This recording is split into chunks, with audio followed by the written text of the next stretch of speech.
Le Grand Matin Sud Radio, 7h-9h, Patrick Roger. Il est 9h moins le quart sur Sud Radio. On va commencer par les auditeurs. Elisabeth Lévy, Françoise de Gois, ça va vous mettre d'accord. Enfin, je ne sais pas. J'en suis pas certain. On a eu un petit problème au standard. A priori, c'est rétabli, mais on avait du mal, effectivement, à recevoir vos appels. C'est Cédric qui est avec nous. Bonjour, Cédric de Béziers. Bonjour, Cédric. Bonjour à tous. Bonjour. Cédric, alors, vous allez réagir, je pense, à aujourd'hui la journée de mobilisation et puis en même temps Emmanuel Macron hier, quoi. Alors tout à fait, mais moi j'écoute pas les personnes qui ne m'écoutent pas, donc j'ai même pas daigné me déplacer pour allumer la télé. Ah bon? Et puis à l'heure où monsieur a parlé, on se doute bien qu'en fait les personnes travaillent, ou alors il a voulu parler juste pour les retraités. Ouais, c'est vrai. C'est pour ça qu'on l'a rediffusé nous hier. D'accord ou pas d'accord, mais on l'a rediffusé hier en fin de journée à 20h pour les gens qui voulaient l'écouter. Et puis on a fait un débrief et un débat, et puis tout le monde pouvait parler, quoi. Parce que en même temps, pour critiquer Cédric, faut écouter aussi, quoi. Non? Non, mais on peut pas écouter quelqu'un qui ne nous écoute pas. Hein. Ah oui. Quand on parle de réforme de retraite et que la réforme des retraites ne touche pas ni les présidents, ni les sénateurs, ni les députés, c'est une personne qui se permet de dire des choses du style dans les gares, on croit de ceux qui réussissent et ceux qui ne sont rien. Ouais. Moi, je fais partie des personnes qui ne sont rien. Donc dans ces cas-là, il faut aller dans la rue. Et après, on nous dit oui, c'est pas bien parce qu'en fait, il y a de la violence, il y a ceci, il y a cela. Ouais. Mais en fait, il met le feu aux poudres. Donc à un moment donné, effectivement, on se retrouve avec une présidence qui a été élue non pas par choix, mais par dépit. Donc ça, faut surtout pas l'oublier. Et puis quand on voit en fait que tous les ministres qu'il y a autour de lui, en fait, ils sont bidons, puisqu'en fait, on est obligé d'aller voir un McKinsey qui tire des casseroles plus fortes que Macron derrière eux, et ils demandent des conseils à ces gens-là. Donc à un moment donné, effectivement, on se dit bon, qui est cette personne qui gouverne au vu de tout ce qui se passe aujourd'hui? Donc il écoute pas. Ouais. Du mépris, c'est ce que vous dites, Cédric. Sans scrupule. Sans scrupule. Il pense à lui, il est menteur, il est imbu de sa personne. Et en fait, c'est quelqu'un qui... alors oui, on vit pas en dictature, mais s'il avait pu être dans des pays tels que hors démocratie, sans dire le mot de dictatorial, il s'y sentirait très très bien, parce qu'il a sa place. Donc, vous êtes dur dans vos propos. Mais voilà, chacun a son opinion aussi. Françoise de Gois et Elisabeth Lévy. Je ne sais pas si vous avez le même avis. Restez avec nous. Je suis très dur, aussi dur que vous. Moi, je pense que voilà, c'est un livre. Vous avez dit, il nous a pris pour des imbéciles. Oui, c'est le président suprême face à 67 millions d'imbéciles. C'est monsieur je sais tout. Moi, je crois quand même que je pense que d'abord, Emmanuel Macron a réveillé une colère qu'il ne soupçonne pas.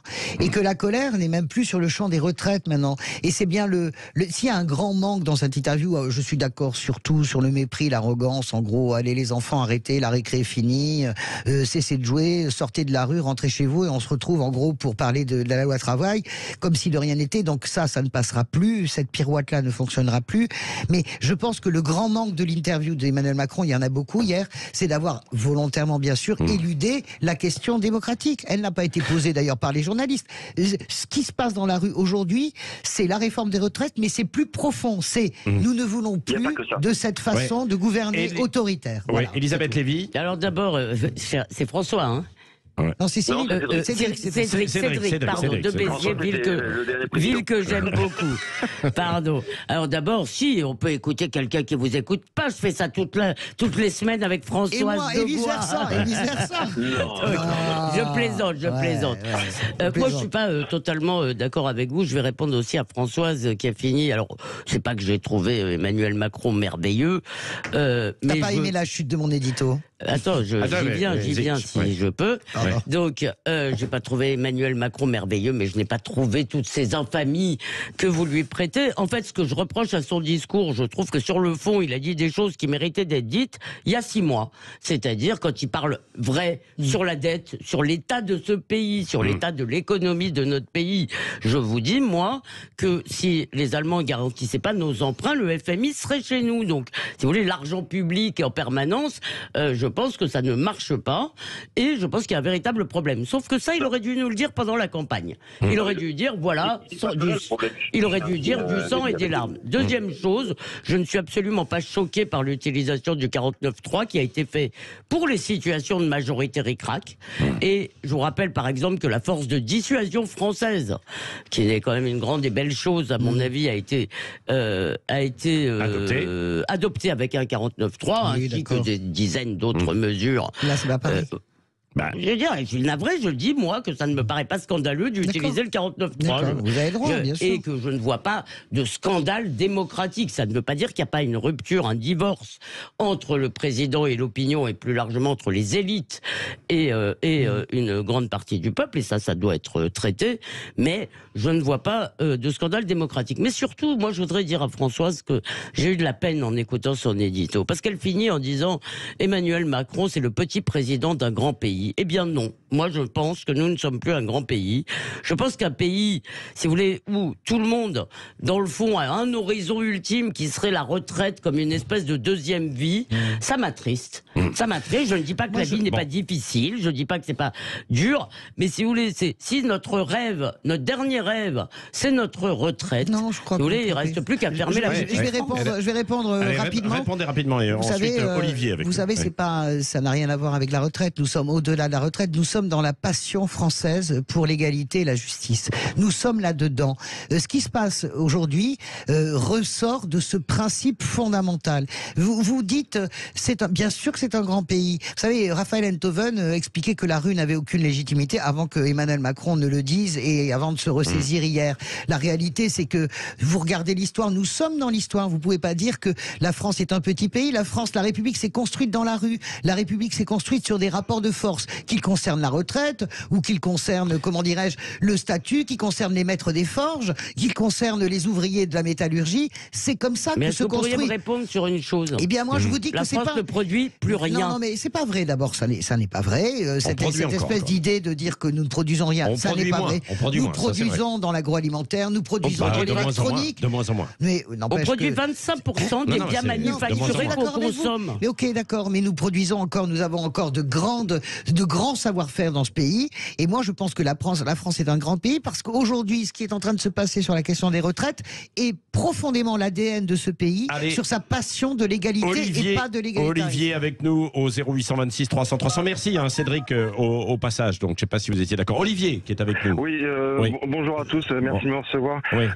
Oui, c'est très simple. Je voudrais savoir si la légitimité, c'est le peuple ou nos représentants, notre élite. Voilà, à un moment, faut choisir. Le peuple est gentil, vote, fait ce qu'on lui dit, et ce sont nos représentants qui prennent des décisions. Depuis 40 ans, on peut pas dire que le pays aille dans le bon sens. Pourtant, ce sont les décisions de nos représentants.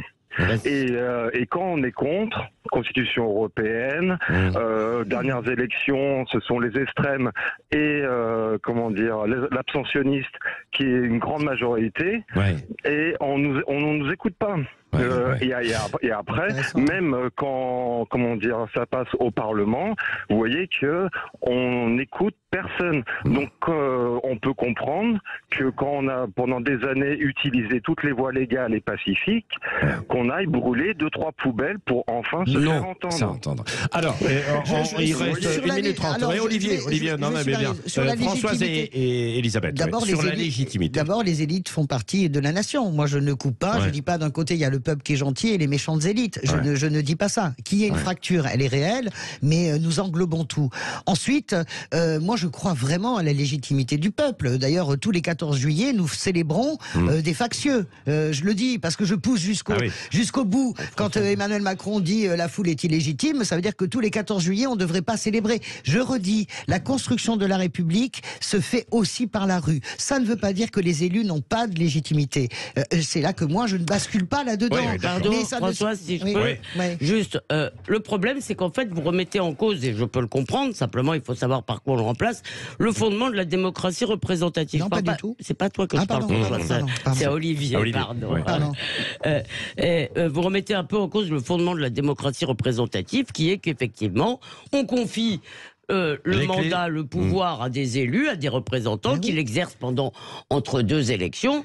Et moi, ce que je pense, c'est que les Français sont pas contents d'avoir voté Emmanuel Macron et qui veulent lui faire payer. Mais à mon avis, il fallait pas l'élire puisque il était déjà assez détesté. Il n'y avait pas d'autre choix, si. Non, mais la confiance est rompue. Parce que quand un mot sur la violence. Elisabeth, non, ça c'est pas. Moi, je ne peux pas tolérer d'entendre dire que oui, d'aller brûler 2-3 poubelles. Il y a 100 flics au tapis cette semaine. 100 policiers ont été. Pardon, François, je t'ai écouté. Tu me laisses finir. Non, mais je parle des manifestants blessés. Je parle aussi. Pour l'instant. C'est pénible. Les factieux d'Emmanuel Macron, je ne crois pas qu'ils visaient les manifestants. En tous les cas, je l'espère que non. En revanche, moi, je suis navré. J'ai vu des scènes à Paris.